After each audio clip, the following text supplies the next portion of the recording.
Hello, and we are live here at the University of California, Merced, as we are going through and doing yet another exciting episode of Career Conversations. Career Conversations here at the Student Career Center is a great format for you to hear great advice from individuals within our region, within our country, regarding specific career topics, career strategies to make you, the student, competitive for your next step. We host these as a way for you to check in, take a look at some great ideas, and utilize those ideas for your next step.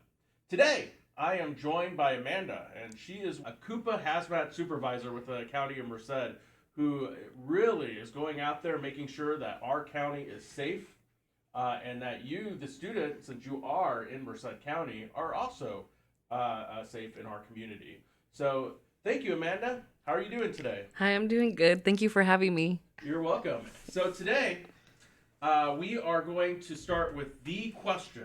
And this is the question that everyone gets on the podcast. And it's the question that usually 95% of students receive in an interview. I will imagine if you go out and get an interview, students, that this is going to be one of the questions that you will receive during your interview. And that question is, tell me a little bit about yourself. So you will 100% get this question from me if you come and interview with me. So I'll go ahead and just tell you a little bit about myself. I graduated from CSU Stanislaus in 2016 with my degree in molecular and microbial biology. I minored in chemistry. I wanted to get into the lab industry, into clinical laboratory scientist. And I worked in a lab right after college and realized that sitting in a room without windows was not the life for me. I found about this career path, environmental health, and I applied as an environmental health technician with Merced County, and not really sure what all it involved. I knew there was some water sampling in the lab. I did water sampling, so I thought, oh, I qualify. Um, Got the job, immediately promoted up to environmental health specialist. To become an environmental health specialist, you do have to get your letter with the state, CDPH, to apply, and you do have to have a degree in science field. From there, I was in our land and water unit. We inspect wells, septic systems, dairies, landfills, pretty much anything outside. Love it. We get to go outside. You get to, you have a really healthy work environment because you get to go outside, you get to be inside. You create your own schedule. You do inspections when you need to do them. You're inside, you have your own area. And then I moved over to our CUPA Hazmat unit. And CUPA Hazmat unit, I didn't, even though we're all in the same department, I didn't know much about it until I got into it. And I love the career field in CUPA Hazmat. And CUPA stands for Certified Unified Program Agency. You could look it up. They have their own website, calcupa.org, and they post all kinds of jobs on there. So then in CUPA Hazmat, we get calls out. I was out this morning doing a cleanup. So I was out with Caltrans earlier today. They were cleaning up oil on the side of the road. They had someone out there doing oil spill cleanup. We go out to meth labs, fentanyl labs to do cleanups. We go out with the sheriffs to do marijuana grow cleanups. I work really closely with our DA with environmental crimes. And our DA actually just started an environmental crimes task force. So there's a lot of learning, a lot of training, a lot of movement just within your local government environmental health. And so that's a lot of bit about myself. Awesome. I know that actually your career path that is very similar to a lot of the career paths here for a lot of our students, particularly in biological science Yeah. and public health Yeah. and chemical sciences Yeah. here at UC Merced. I think a lot of them are sharing a similar story to what you went through as well during your early career growth days. Yeah. Speaking of, are there any ongoing changes and trends within your sector that you are really excited about in the future? So I know right now, particularly for CUPA Hazmat Unit, there's a lot of updates in our regulations in our California Health and Safety Codes. our California Code of Regulations, which is going to help define some of the hazardous materials, which will make it easier for us as local government regulators to kind of do our job. There is also a big push for education. They're writing into the health and safety code that we're required to get 100 hours of training, which is going to be really nice because then we're making sure that our team is trained and up to par. There is a lot you'll see at local level, at state level, movement into flexible work schedules, being able to work from home, having some flex work schedules. We work really closely with our state agencies, and I love that trend of kind of just changing where you are, changing where you're working. Um, our organization is an enforcement organization. We're overseeing businesses and making sure that they're keep staying in compliance with laws, but we're moving more towards educating our community. We want to work with our community. We live here. Yeah, we're the regulators. We live here. We go to the restaurants. We go to the businesses. We want to work with you. And so I was at a conference that we put on a few weeks ago, and I got up there and I said, "Raise your hand if you own a business in Merced County." And then I made all my staff raise your hand. Now, when the break is going on, I need you to guys go introduce each other, get each other's phone numbers, become friends with each other, work together. So you're not seeing us as like, oh no, like we're scary. Like work with us, call us, you have questions. And so I see a movement, like a trend going that way, and having such a new team coming in. They're so open-minded and so ready to really help and reach out to the community. And so it's just a really, fun, happy, easygoing like work environment, which is really nice. Awesome. I appreciate you sharing that. And I'm sure that a lot of our students are really hearing that, and they're like, well, how can I go out and seek a career in this space? Yeah. On the idea of trends that you're seeing out there, what can students do right now to better prepare themselves for those oncoming trends? I think definitely doing some community outreach, whether that's volunteering, interning, shadowing, doing something so that you're getting some customer service experience, working with the public, sit down, listen to people talk. So then when you're in interviews and you're able to give that experience of working with the community, being part of the community. I mean, one of the things I said is we're going to have more flexible work hours or educating the community. And so what we're looking for in someone who's applying is that they're going to bring that same personality in. Like when I have new staff that start and we go out and I said, yeah, this is a violation, this is a violation, this is a violation. But while we're there, we could help them fix it. So I want to make sure that, we have the right team there. And so I would definitely make sure, whatever industry you're going into, figure out their vibe, figure out what they're into, figure out their work style, and kind of make sure that you're bringing that same style to that career that you're going into. Awesome, thank you. And you might have alluded on our next question that we have, but what recommendations do you have for students and even prospective students who may be interested in joining us here at UC Merced? What sort of recommendations do you have in terms of for those students to get involved or um, uh, really go into your field? Um, I mean, we're here locally. The students here at UC Merced, we're here local. We're in our offices in Merced. Definitely reach out to our office. We're always more than willing to have students come volunteer. You could come for a day and just come hang out. Just recently, I had about 4 students come, and the first day it was like an orientation for me for them. I have a PowerPoint because I talk at other schools and I have a PowerPoint and show them pictures and everything we do. And we have our consumer protection unit and our land and water unit and our CUPA Hazmat unit. So I show them everything we do, and I kind of ask them, like, what are you more interested?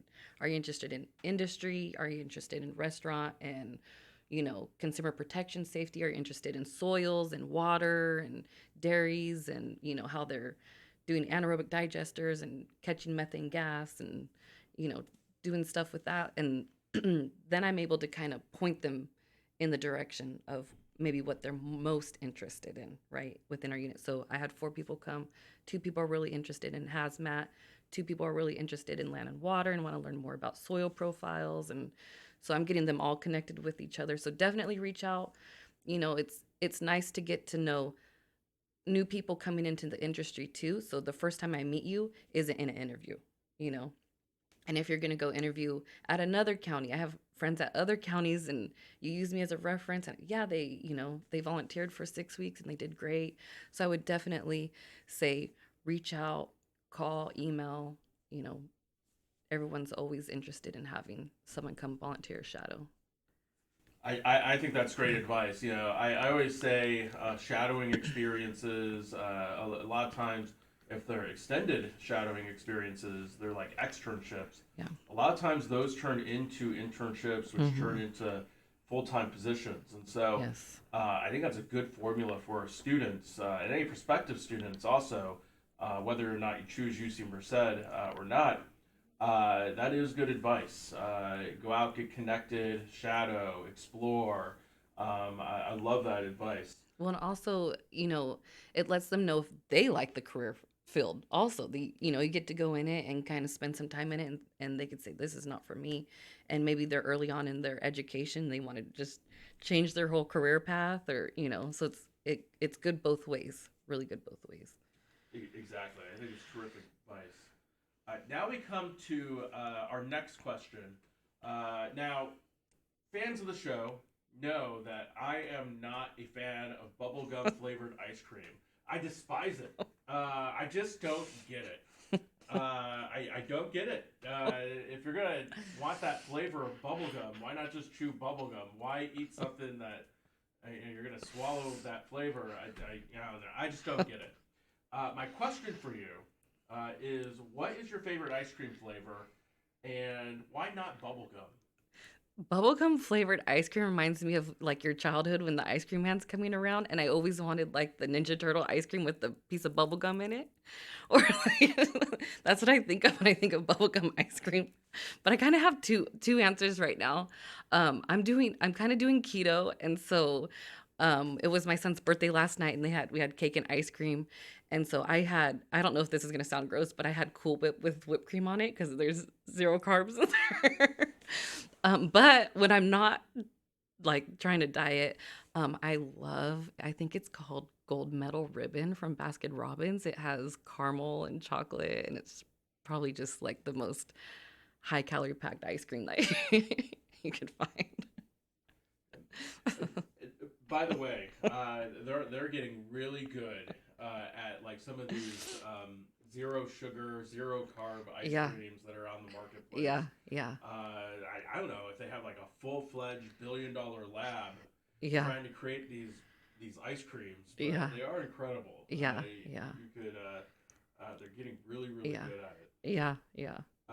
So you agree, bubblegum flavored No, ice cream is vile. I'm not getting It's bubblegum ice yeah, cream. I think of like the Ninja Turtle Yeah. ice creams, the bubblegum. Yeah, I think I know exactly what you're Where you're thinking. gonna eat the ice cream and then you're chewing the bubble gum Yeah, that's in the ice cream and it doesn't go together. that makes no sense. Uh, so back to really your industry and really helping our students understand your industry. Mhm. Why is now the time to work in your sector? So environmental compliance is not going away at all. If anything, it's going to become more regulated. You see, there's more laws, more regulations going into. We're moving into electric vehicles. Electric vehicles, they have a battery pack. That's a hazardous material when it has to be disposed of. If it catches fire, it's a hazardous material. Our waterways, we're always going to be concerned about our waterways, contaminants that could be on our water, contaminants in the soil, contaminants in the air. Regulations are not going anywhere. So if anything, you're seeing more laws, more regulations, which means more jobs are opening. I know we have a new law coming in, which created a new job within our office. So we're creating more positions in the workplace. Um, just, I mean, you start off, like I said, local government. I know state jobs, they're opening up more positions. So you could go from local government, state, you could go federal, which has their own environmental regulations, and then you could go private industry. So private industry, because the laws are so heavy and so regulated, they hire environmental health specialists to just focus on the environmental regulations internally. So if you could think of pretty much every single big industry has an environmental health specialist on board, if not a team. Even small industries, I know, like car dealerships, they'll hire consultants that come in and do their environmental regulations. And so there's private industry, there's consulting, there's local government, state government, federal government. It's not going away. So it's a really good industry to get in. It's growing, and there's so many avenues to go. Excellent. I agree. And if you actually do like a Handshake search, which is our job portal, or an Indeed search, if you don't have access to Handshake, you look up environmental health. There's tens of thousands of positions available right now. And well, this is December 1st, 2023 right now. If you're watching this in 2027, hello. I don't know what it looks like economically out there, but there always seems to be a lot of great positions on the marketplace, particularly in that area. What words of advice do you have for students interested in engaging with your organization? With my organization in particular? Yes. Like with me? Yes. I think I kind of answered it a little bit. Call me, email me. I'm pretty easygoing. Once they get in contact with me, I give them my cell phone number and say, shoot me a text message. But definitely we have a CUPA conference, which they do scholarships for students to go to that conference annually. Apply to that if you need help finding that. If this is in 2027, you could probably still look it up. I'm sure it's still going to be around because that's not going anywhere. I would say just reach out. Reach out. Don't be afraid to reach out to my industry or any industry. The worst that someone ever's going to say to you is no. So, well, sounds great. Yeah. And I know that a lot of our students listening to you right now are going to think, you know what, this is something I may want to do. And so if you have openings within your organization, how can they go out and actually apply for any internships, shadowing experiences, full-time positions? Really, how could they go out and where should they go next? What should be their next steps? Definitely when the schools put on events and you know that there's going to be people from industry talking, go to those and go introduce yourself. That's a good way to get in. You show up. We have people that show up with a resume, and maybe we're in the office, maybe we're not, and tell us why you're there. We're public facing, so our doors aren't locked. You could walk in and talk to any of us and ask questions, and come talk to us. We're a bunch of people in my office are fresh from UC Merced, so they're more than willing to come talk to you too. Sounds great. And I love to hear that as well, because when our students, when we're building them up and we're training them, we're giving them a world-class education here, when they're conducting world-class research, one of our goals is that we keep them here in the community. Yeah.